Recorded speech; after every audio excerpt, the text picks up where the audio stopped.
Good evening. Welcome to Vanguard, Conversations with Women of Color in STEM, or Vanguard STEM for short. I am your host, Dr. Jadida Eisler. I'm an NSF astronomy and astrophysics postdoctoral fellow at Vanderbilt University. Shout out to the watch party. And also the founder and host of Vanguard STEM.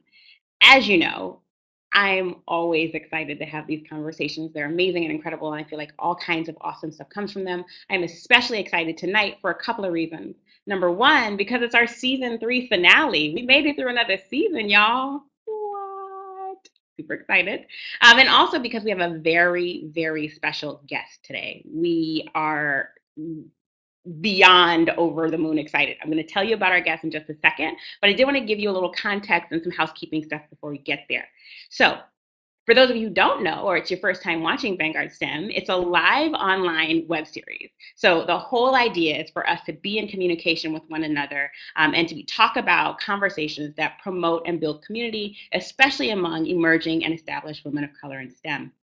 We've also expanded this season to have a website that's pretty active where we have all kinds of content that's created and curated by women of color in STEM. So in addition to watching the show, you can always read that content and you'll see our episodes there as we go.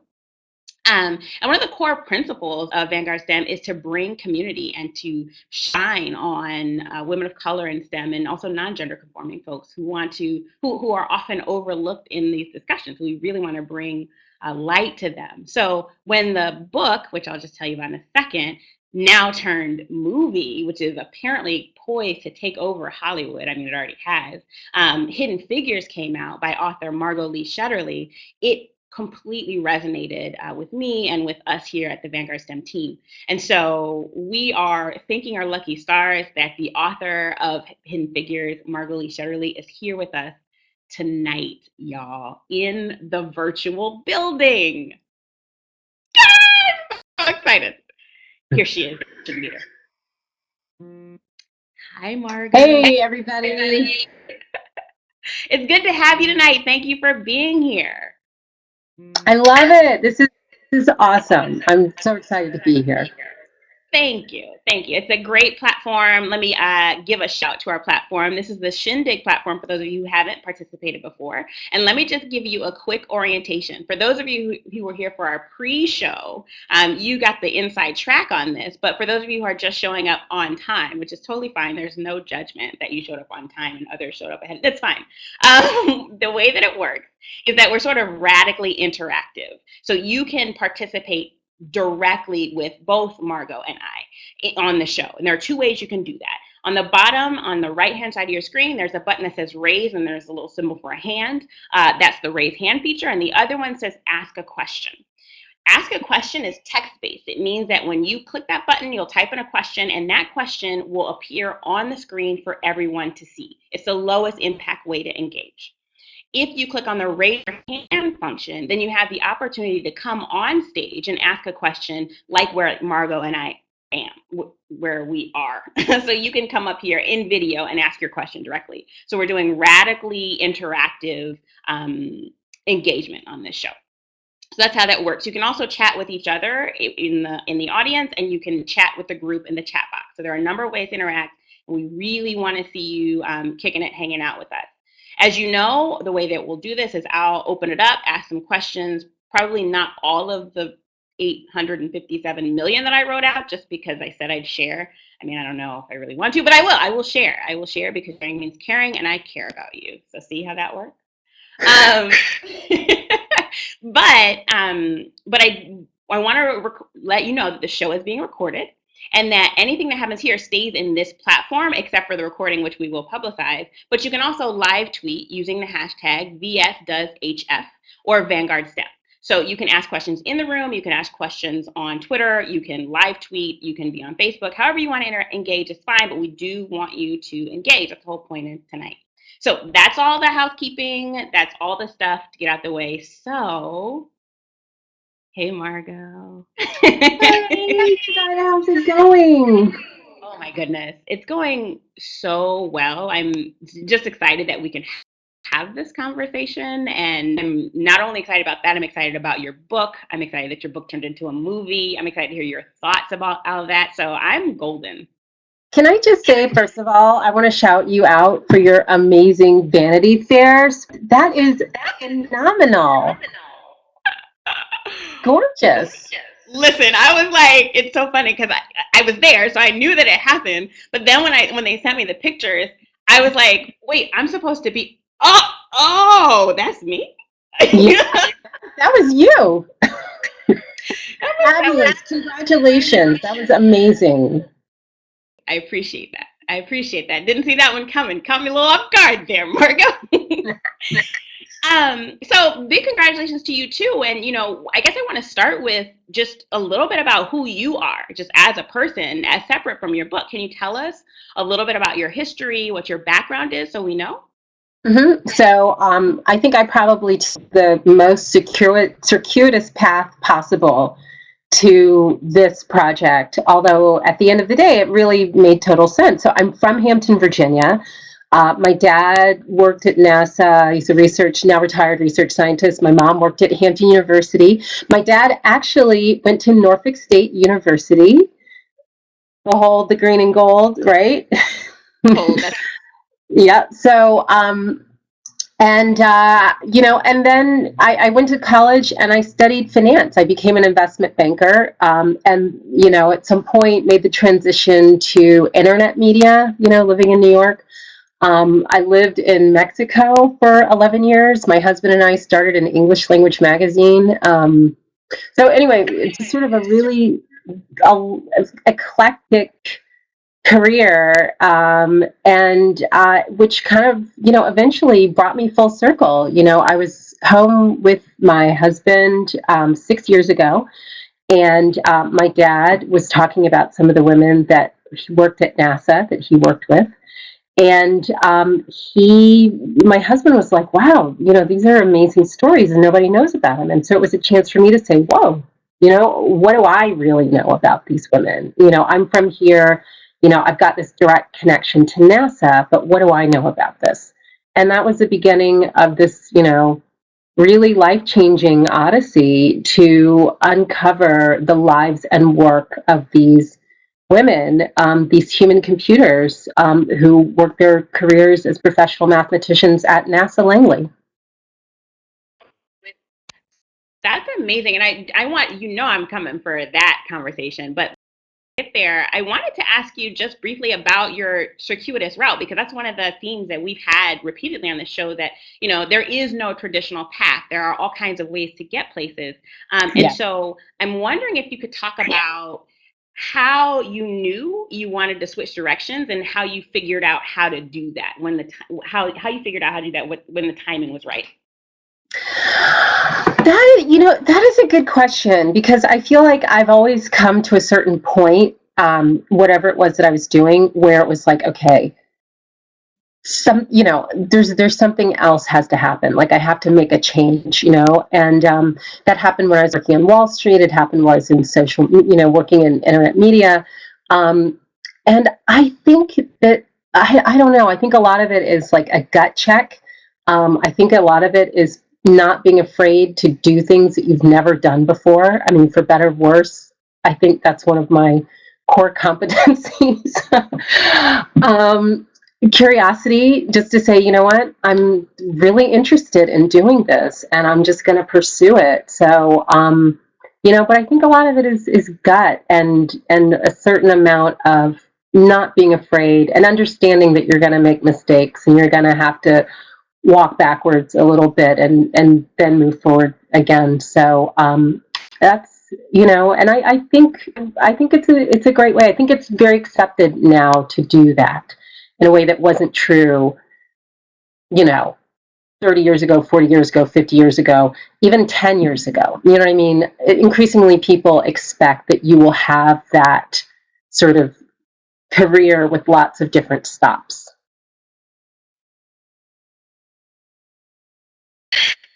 What I like about that is that it, first of all, echoes what you talk about in the book, right? That, you know, these women are blazing trails and figuring out where they want to be at a time where it was completely unheard of. But I also love that there is an understanding that, you know, sometimes you move forward, sometimes you move back. There is failure in it, and we can't just be in pursuit of success all the time, right? That sometimes we will make mistakes, we will fall on our face, and that's okay. You can just get up and keep going. So I really love the fact that that is a core competency, as you say, and it's also echoed in the book. So that's definitely something that has lineage and heritage. That's really incredible. So you talked about, you know, how this was something that you just grew up with, right? Like these were women that you knew. They were around. They went to your church. They were in all of your social clubs. Your dad worked with them. Shout out to Norfolk State again, because you can never do that too much.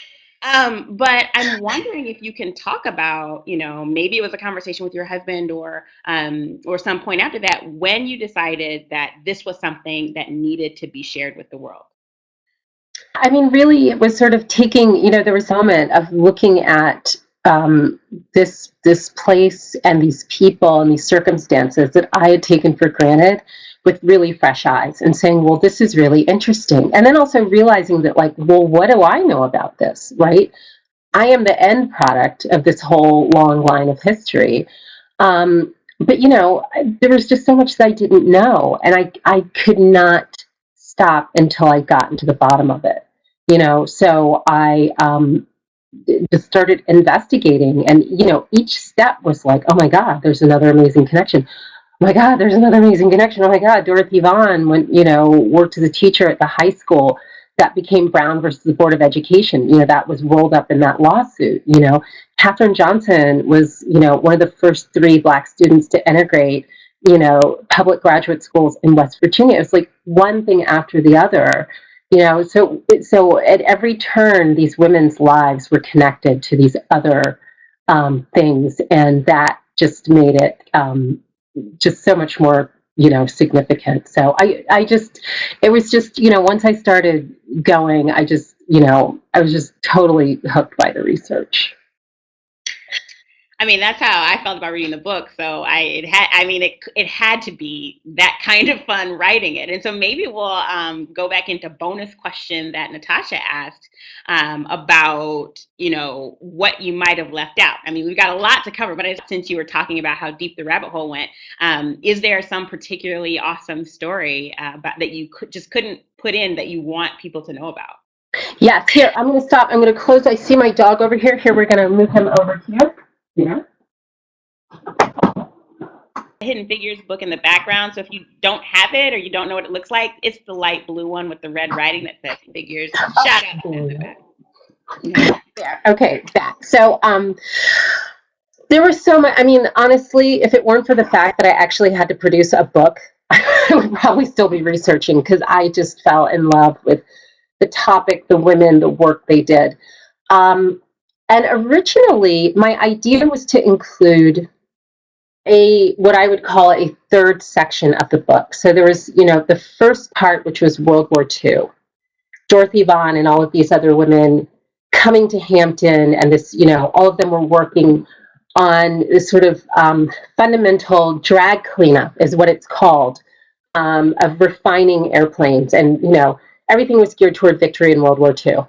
Then we had the Cold War that was really focused on supersonic flight, you know, and sort of breaking the sound barrier and, you know, really pushing the limits in aeronautical flight. And then we had the space race, you know, in the 1960s, putting people into space, sending them to the moon. So after the 1960s, there really was sort of a big letdown at NASA. You know, we went to the moon, great, you know, the Vietnam War was happening, you know, there wasn't enough money. Sounds pretty familiar, right? So anyway, but in the 1970s, really the decade of 1970s and 80s, what I wanted to do was follow some of the women, particularly Mary Jackson, who I write about, who became the first African-American aeronautical engineer at NASA. And the work that she and other women did to really boost the careers of women there at NASA and at the center. And the story that is really quite amazing is that Mary Jackson, after having, achieved this and worked, as an aeronautical engineer, very successfully, she sort of topped out, and she was trying to figure out, well, does the world really need me to stay in this position as an engineer? Or would I be better served going to human resources and trying to open the door for many, female professionals from all backgrounds? And that's what she did. She took a demotion to do that, and served out the rest of her career in human resources, really fighting for career mobility for women. And so, that was sort of that last part of the book, of the story, was something that didn't get included, but it remains very close to my heart. That's such a good point, and it's something that, I was feverishly taking notes about what you're saying, because that point is key to the ultimate success of any number of generations of brilliant minds, right? You have to have the people that are on the front lines that are doing the work, STEM work, for example, but you also need the people that are in the key gatekeeping and decision-making roles to make it happen. So, in reading and learning about Hidden Figures, I've seen a lot of coverage for Katherine Johnson and her blinding intellect, but my resonance is with Dorothy Vaughan, who came before her and Yeah. cleared the way and set up the role, right? So your point about having people in key positions is so important, so important. Yeah, it is really important. And I felt that way too. I mean, the story for me, the research did start with Katherine Johnson, and she is a natural first stop because, as you said, she's brilliant, she's charismatic. Her career intersected very directly with the space program. So all of those things, made her a really natural first person to talk to about this. But the thing that was really so both surprising and also gratifying to me, comforting in a way, is that there were so many women. This is, I think, a lot of times, when we talk about women in STEM, people of color in STEM, and particularly women of color in STEM, we've got this obsession with the firsts and the onlys. And while I appreciate, and understand the value of the first and the only, I mean, it's very powerful. You have to celebrate it when barriers are broken. It's just this, I feel like we get stuck, and we see these individuals, we hold them up on a pedestal. We don't get beyond that. And so the thing about these women in Hidden Figures is that even the first women were not the only. There were 5 Black women who came to the pool at the same time. It was the same thing with the first white women who came in 1935. There were 5 women. None of them had to be the only one, sitting there by herself and, having somebody, write something about that one person. At some point, they got to break the barriers together. And I think more than that, what we have by having a cohort of women, and I'm still trying to track down all of the names and, the numbers of these women, but a large cohort of Black women that was part of a much larger cohort of women from all backgrounds. They were data analysts, they were computers, mathematicians, math aides, that sort of the name and the category changed and also varied with the particular talents of the women. But this categorically defies any kind of, legend that women are not good at math and science. I mean, it's a huge, huge data set. That's the thing for me that is probably the most satisfying about this story, is finding out there were just so many women. Absolutely, absolutely. And you hit on so many amazing themes that I just wanted to underscore. And the first, we'll start with the last point you made, because we are going to talk about your Human Computers project. We want to make sure that it gets some shine too. But this cohort model, it's so important, and it's like we've had to rediscover it again. That people do better when they're in marginalized spaces, when they have other people to work with, not other people that are like them to work with, not just because for them it provides sort of the sociological comfort, but also because then it gives people outside of those marginalized groups context for the fact that every person is different. Just because you may share a same phenotype does not mean you're the same person, right? So Yeah. the fact that even in 1935, you said for white women that, you know, they were bringing them in as a cohort is super, super important. And it's, if we're going to continue to make strides, we have to make sure we're providing those kinds of spaces. And there are places and programs that do it really well, but that cohort is critical. And so thank you for bringing it up. Also, the unicorn thing, it's like a pet peeve of mine. The first and the only are only, they're the ones that's special. Like, having walked through something like that, it's frustrating because people are like, oh my gosh, Jada, what's it like to be a Black woman astrophysicist? I was like, well, you could ask me, and then you could ask the several others of us that are out here. Like, I'm not the only one. This right? is the thing. No, like we're obsessed with that. So for example, this is my latest pet peeve, and apologies to anybody who, you know, whatever, but like, so Dorothy Height, the, you know, amazing civil rights activist, right? So she has been honored with a U.S. postage stamp, right? Which is an amazing honor. But I saw this article that said something like, you know, Dorothy Height is the 7th Black woman to be honored with a postage stamp. And it's like, you know what? Like, why can't we just say civil rights pioneer, you know, Dorothy Height, who did all these things? She fought for, you know, African Americans and women, and, you know, but this is that we have to be obsessed with, like, she was the 7th one. You know what I mean? And it's sort of like, listen, what we want to get to is, you know, how do we get to the point when there are enough that we don't have to count? You know, or we just say, hey, listen, there's this amazing group of, you know, Black female astrophysicists, and this is the research they did. Let's talk about that. And we rock. Yeah, and we rock. Yep, I agree, Margot. You know, it's interesting because I think research. I don't want to know about, you know, I'm interested in the overall numbers, but I'm really interested in the work. That was really important to me in writing this book, that I really delved down into the work these women were doing and looked at that, because that's, you know, that's what we're getting to. That's what we're talking about here. Yeah, I think it's really important to give space for identity, right? So for me, part of the reason why I wanted to create VanguardSTEM is to push back directly against this notion that we don't exist, right? We may not exist in high numbers in every location, but we are around. And so, you know, the whole core principle was to bring us together in a virtual way so that we have support for one another.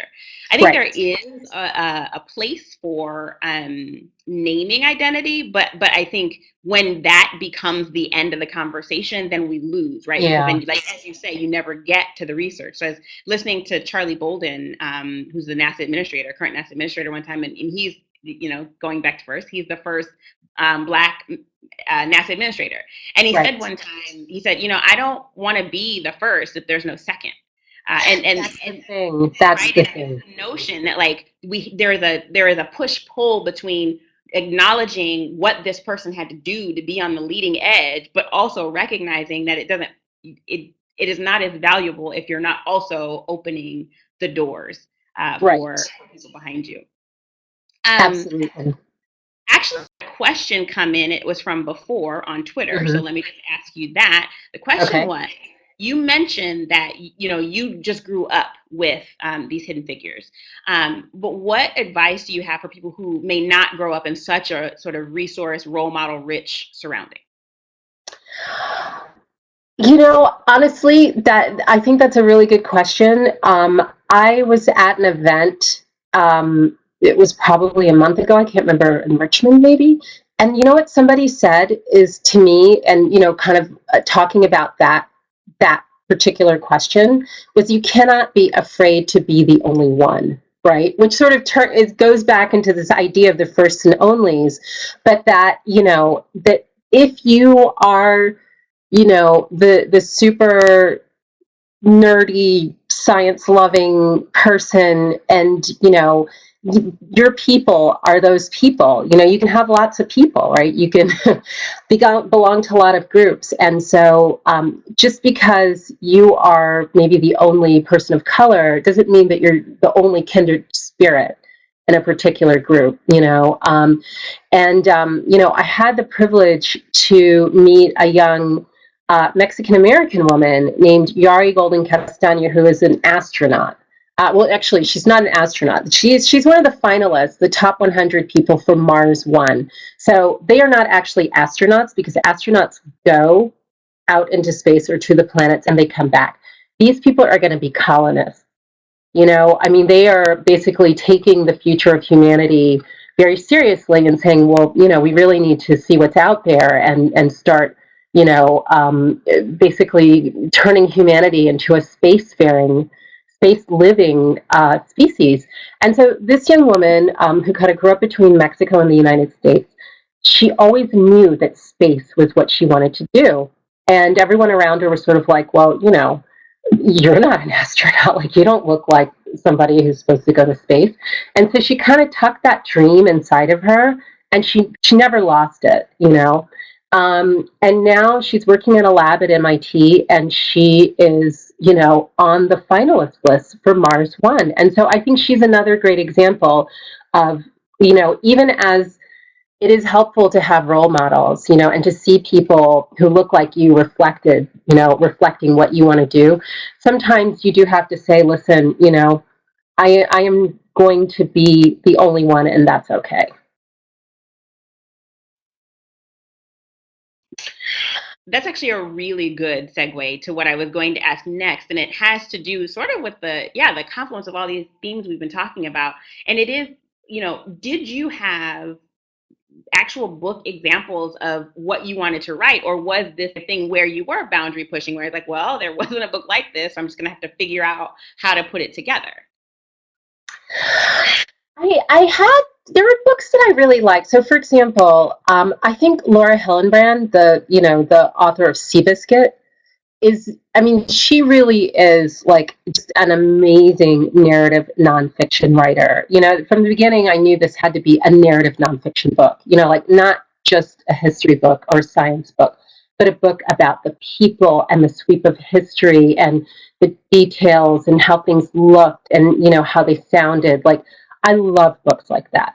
I love to get lost in the details. And so her writing was a really good model. But the thing for me is I wanted, and I write this in the book, I love that kind of huge, sweeping, triumphal history. Like I read Ron Chernow's Alexander Hamilton biography like 10 years ago, 2005, when it first came out, and loved it. Loved it. Read every detail. Absolutely loved it. So of course I'm like, if anything comes out of this, this whole Hidden Figures thing, I'm like, can somebody get me Hamilton tickets, please? But I wanted that book.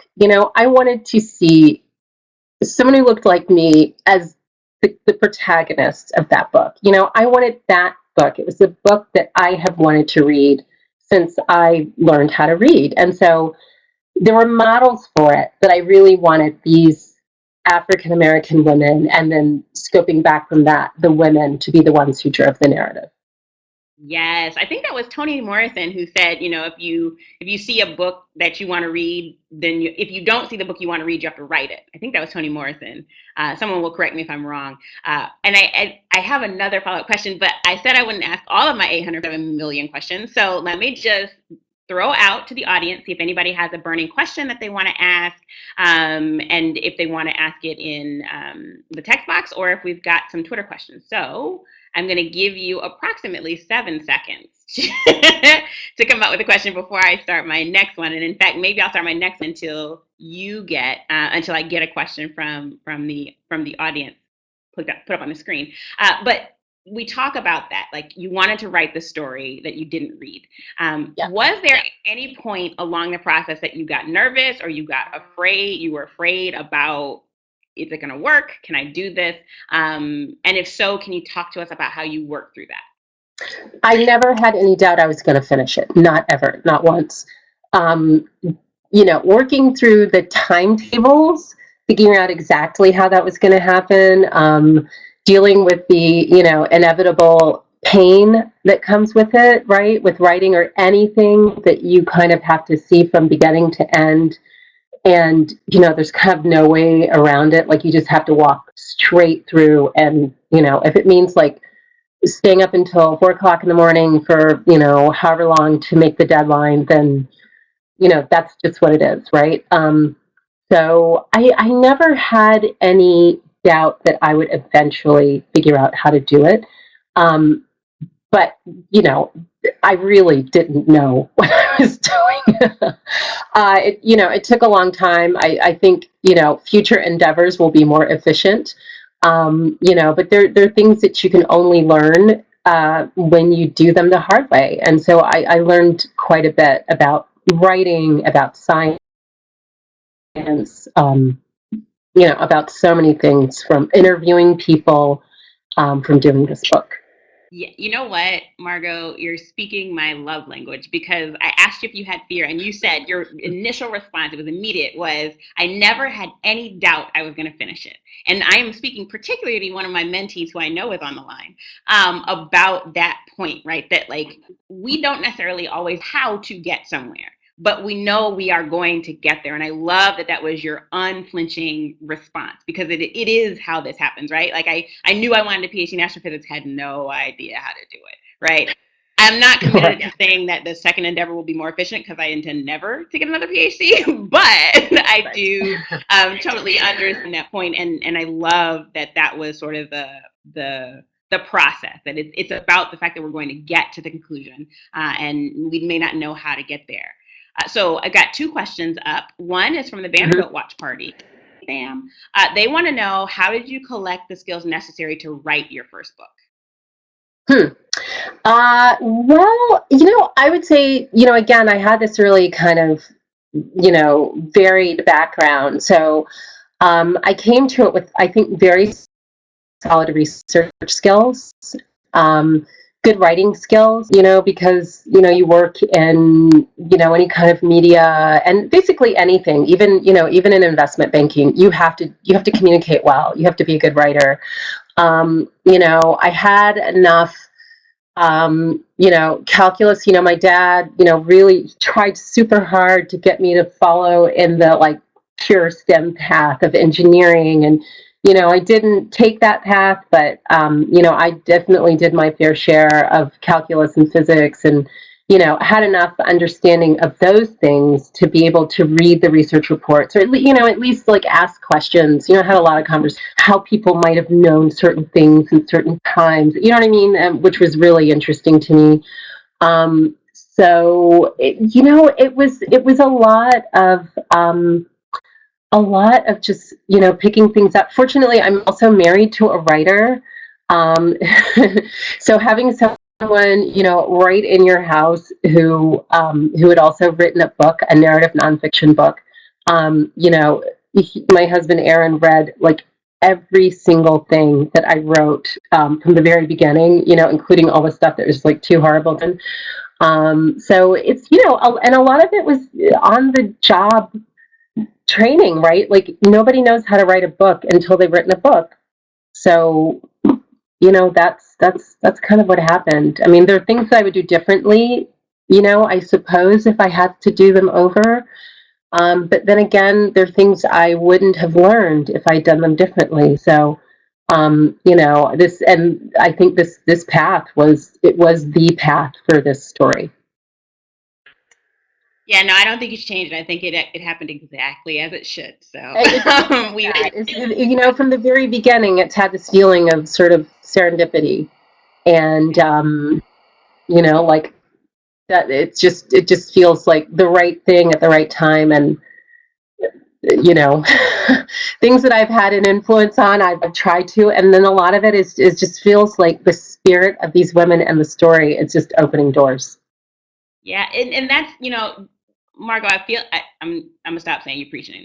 We're done. You're preaching. It's fine. I'm used to it now. It's fine. But the idea that the skills that you learn from many different sectors and many different many careers in your life, all converging to make it so you could do this work, is music to my ears in particular, but I know music to many of the ears of the people who are listening, because we all have so many different intersectional interests. And I feel like, Mm-hmm. especially in the STEM disciplines, there's a lot of pressure to just do your STEM, just be an Right. astrophysicist, and that's all you're going to do. But at some point, you really want to be able to take skills from everywhere and they will help you. I see your question. We are going to get to that in just a second. So I just wanted to underscore that, because it's a really important point, that you took critical skills that don't Mm-hmm. necessarily, you may not have written a calculus equation to write the book, but the analytical skill that you picked up from that were key in doing this work.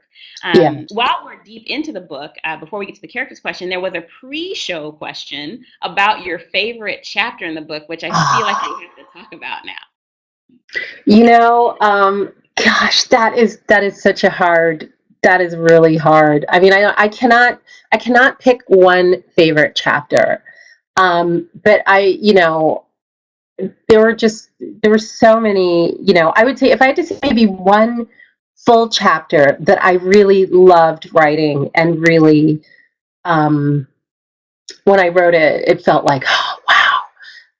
Was the chapter "The Double Victory," where Dorothy Vaughan shows up, and then she comes into Hampton, Virginia, which is completely absorbed by World War II, and everything that is happening there, and the sights and the sounds. I looked at so many photographs to write that chapter, and pictures of what the town looked like. I ordered Business Week magazine, had this amazing article on Hampton Roads during the war. So anything, so I ordered it, and I'm like reading it, anything like that, I just, had to get my hands on. And then, this idea of the double victory, like, what were these people fighting for? Why were they fighting? What was their relationship between being American and being African American? And that whole chapter of kind of going through that, and really getting into the time, in this 1940s, when, the Black community was deciding, okay, you know what, we were going to have this debate, what should we do? And then everybody kind of snapped together, in step with America, and America's goals. And at that moment, Dorothy Vaughan comes and joins the effort. Like, there was something about that, and working through that and writing that was just thrilling. It was really thrilling. And then there's, I would say also, like, Dorothy Vaughan, there's, because so many ways it started with her, and so much of this, I think, emotionally, was carried by her. The point when, in 1957, when the NACA became NASA, and NASA started life as this new agency without the segregated West Computing Office, So on the one hand, it was this amazing victory, because they were no longer segregated. The Black women were no longer segregated. On the other hand, for Dorothy Vaughan, who had been the supervisor of this group, it meant the end of her supervisory career, And so for me, that was also this really bittersweet moment for this woman who had, come in, she had risen up through the ranks, she had been a supervisor, she had been, a fierce advocate for the women in her group. And then, this position ended, and she still kind of had to reinvent herself, for this next stage in her career. So, that moment in the book, even when I read it, if I'm just flipping through the pages, I find that makes me very emotional. I definitely had all the about the when we integrated and Dorothy Vaughan didn't have a job. I was like, but no, she's like the real MVP. Like, I definitely, yeah, there were all kinds of emotions. So thank you for pointing those out. So speaking of all the different women and all the different stories that are in the book, did you have a chance to spend time with any of the women? I know you've spoken to Katherine Johnson, obviously, but did you get to speak to any of the other women? Yeah, so I did interviewed extensively Katherine Johnson, and spent time with her family, her daughters, her husband, people who worked with her. And she also has done so many interviews and been interviewed so many times since like 1962, so there's so much on the record with her. And I got a chance to spend a lot of time with Christine Darden, who is she is 74 now, so she is, the civil rights Sputnik generation, whatever you want to call it, and only retired in 2007. So, and is still like out there speaking, and very active, and just an all around spectacular person. Unfortunately, before I started doing this research, both Dorothy Vaughan and Mary Jackson died. They were, Dorothy Vaughan, I believe, was 98 years old, and Mary Jackson died in her 80s. So, but it is one of the sort of, I think sadnesses of doing a book like this, that it always feels too late. There's always somebody that you could have spoken with, and you wish that you could have asked them, a million questions. And how did you feel, when you did this and that?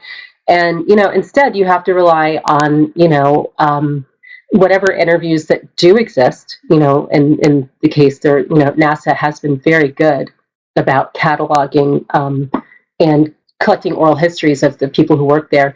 And then the people who knew them, their family, the people who worked with them. But yeah, I did get a chance to spend quite a bit of time with Christine Darden and with Katherine Johnson. That's amazing. I can't even imagine what that's like. And in fact, your point about it being too late, there not being enough time, it hits on sort of the elephant in the room, right? Which is, how would things be different now if they had been lauded at the time, right? If we knew that Katherine Johnson had done this incredible calculation and written a technical paper that govern the trajectories of Glenn and Shepard. Like what would it be like if we had those role models 40 years ago? So that is like, obviously what you're pushing on in terms of them being hidden figures, and what the hope is that as we continue to move forward, that happens less, that these contributions from people other than what has now become the unfortunate archetype of what a scientist is, that definition be broadened, that people recognize that not only have people from marginalized groups, women of color, Black women, Latinas, First Nation women, non-gender conforming people have contributed, they have contributed, it's not a new thing. So when you talk about that, it's such a resonant thing. Like, there are people doing brilliant things today that aren't just white men, for example. Yeah, and I think the thing is that it's, there are two things that need to happen. One is that the larger society, what we want is for the larger society to recognize, that you are as much the face of astrophysics, as Carl Sagan, or whatever, right?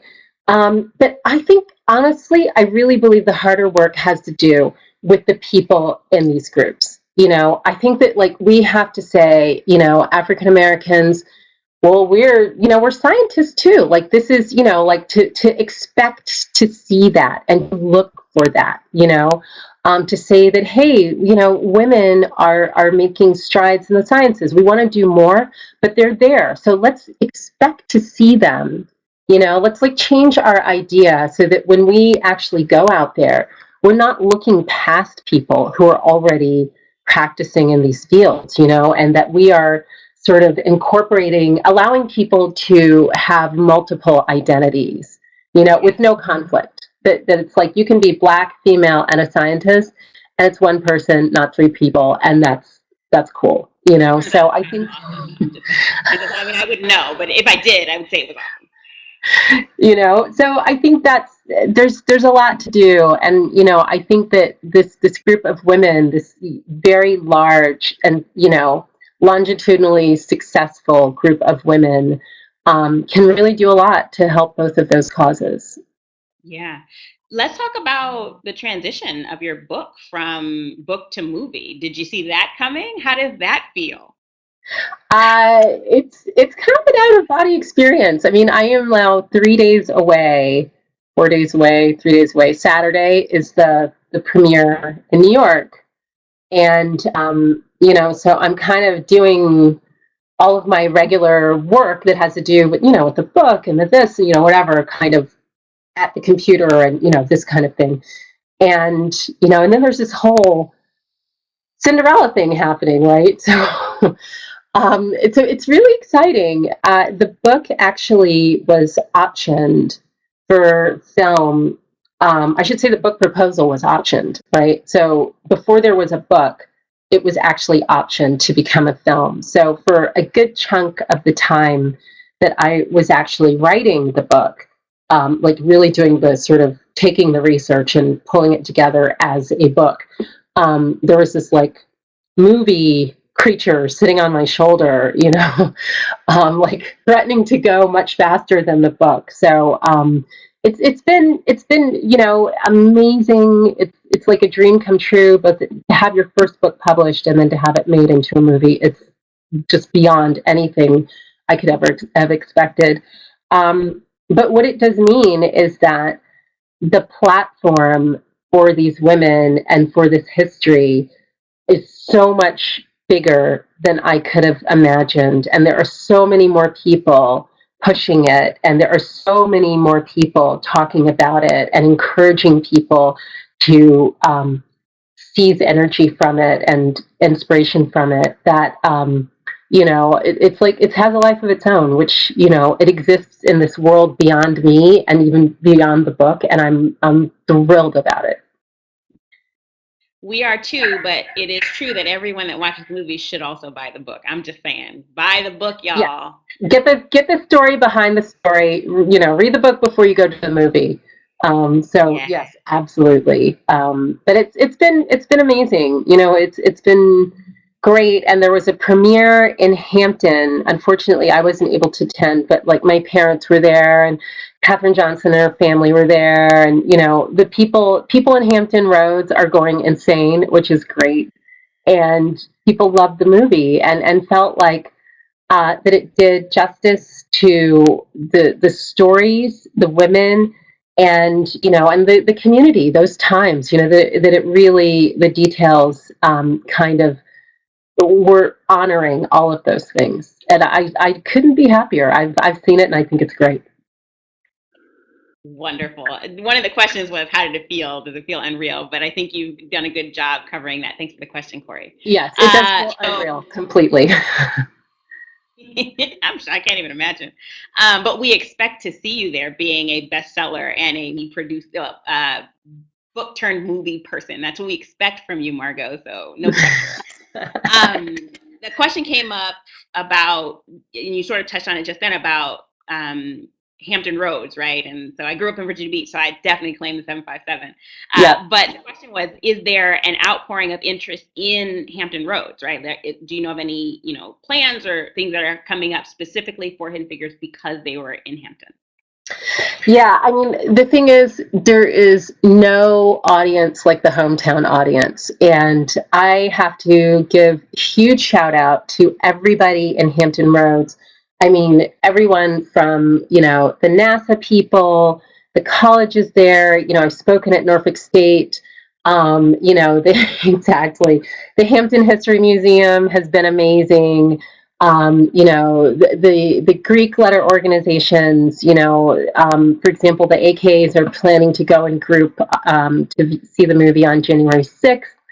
A lot of the schools are rallying to get kids to go, in the area. I couldn't even begin to create a list to say thank you to the support from both, the people, the institutions, the local newspaper has been writing about it, the Daily Press, the Norfolk Journal and Guide has written about it, and they play a huge role in the story. Without the research and the archives of the Norfolk Journal and Guide, the book would not have come together. So it is so much for me, a love letter to Hampton Roads. And the people of Hampton Roads are very excited about this, as they should be. This is really history to be celebrated. That's awesome. That's awesome. I have one more question, and I want to leave space for someone to come up on stage and ask you a question. So if somebody Okay. wants to do that, you Yeah. should let us know. But in the meantime, my question for you, Margot, is do you know if there were any Latina or First Nation computers? That is a really good question. Because this was focused on the East Coast, it really, the population, the demographics of the women there at Langley, really were, as far as I have been able to determine, and I'm still continuing to research the women, principally, Black and white. Now, on the West Coast, so there is a book by an author named Natalia Holt. It's called Rise of the Rocket Girls. And very good book, and it talks about the women who worked as computers at the Jet Propulsion Laboratory, which is now part of NASA. Also, during starting the World War II period, and out there, there was an Asian woman who was a part of the group. There actually was an African American woman. In my research, I also came across a Native American woman who had worked as a computer, doing similar work to Katherine Johnson, but at one of the contractors, because there's such a huge aerospace industry out in California. I can't remember if it was North American Aviation, but I think as I sort of continue to get more information about the women who worked on the West Coast, and who worked at NASA Ames and, things like that. I think that will turn up a lot more Latina women, and, Native American women, Asian women, just because of the demographics of the area and where the employers were drawing from. But, the thing is, there are so many stories that we don't know. There are so many people doing work that we didn't know about, and that we don't. And then all of a sudden, somebody says, "Hey, do you know about this story?" And the next thing you know, it's like, "Well, geez, how could we have not known about this? It was right there in plain sight." So, you know, I am sure that you could write another 50 books about this group of women. And I think they're probably, in Texas and places like that, I think there's some amazing untold stories that somebody knows about that, I am dying to read about. So then tell us about the Human Computers Project, what it is, what you hope it to accomplish, and if you need any help that our audience can provide. Yeah, so the Human Computer Project essentially came out of Hidden Figures, and it's just a way to, it was really recognition that, you can write a book about only so many people, but you cannot write a good book about hundreds of people, right? That's called an encyclopedia, basically. So, but I feel very strongly that the women who did this work need to be honored and cataloged. I mean, this is, as I was saying earlier, this is an amazing data set. The work that these women did, I think, has a lot of information and insights for us today and for policymakers who are trying to figure out, well, how do we improve retention rates of women? How do we increase the pipeline for people of color in STEM fields? How do we get, people to break through these glass ceilings, and where are these careers breaking down? I think there's a lot that we can learn because, we have a data set that starts in 1935, and, this enormous, hundreds, perhaps more than 1,000, professional female mathematicians. I think we can learn a lot from that. So what I'm really trying to do is to track down the names, as much as possible, the backgrounds, the divisions that they worked in, the centers they worked in, what kind of work they were doing, if it's possible to know, their career progress. Did they start as a computer and end up as an engineer? A lot of the information will be very basic because so many of these women started in World War II, stayed for a few years, and then decided to get married and have kids, or, maybe they left the area. But there are quite a few women who did spend enough time for us to learn something about their careers. So yeah, if anybody, I am putting out the call. You can go to my website, MargotLeeShetterly.com. There's a contact form. I get emails now on a regular basis, which is great, from people saying, my mom was a computer, my aunt was a computer, I was a computer back in the 1950s. I worked at NASA Glenn, I worked at NASA Langley. I very frequently get forwarded obituaries now. This is the kind of thing that usually makes its way into a woman's obituary. So, if there are any people out there who know any women who did this work, I would love to hear from you. And, I think eventually, right now I'm really focused on the NASA centers as, themselves. And I probably eventually will kind of get into women who did work at, like IBM and North American Aviation, because, they were very much involved in the space program, just, from the contractors as opposed to the government. Very, very cool. Very cool. Thank you for letting us know about that. Y'all heard that. If you know somebody, tell somebody so that we can continue to grow this list. So we're closing in on time. So I wanted to do the official thank you, Margot. I told you when we were on the stream that you are part of the Normal Genius. Thank you so much for your path that has brought you to writing this book, has become sort of a lamppost for so many of us. That are walking through the STEM discipline, that care about women of color, Black women, Latinas, First Nation women, and Asian women, who all of us who are trying to make our way through this world. So you gave us the I don't even know what it's tall thing you carry, the baton there. Yes, you gave us the torch. Yes, the torch. Yeah. That's what I want. You gave us the torch, and we're really, really thankful for that. So I thanked you then. I will thank you again for doing that critical work, which, as you say, started its life inside you and now lives far beyond. So thank you for doing that work. Thank you. Thank you. Thank you for doing your work tonight. I mean, you are the next generation. You guys are the next generation. And it has been so inspirational for me to see that, these women started this, and just look at how many amazing women who picked up their torch and who are, blazing the trail for the next generation. It's incredible. I'm super inspired, and congratulations, to all of you guys for the work that you're doing.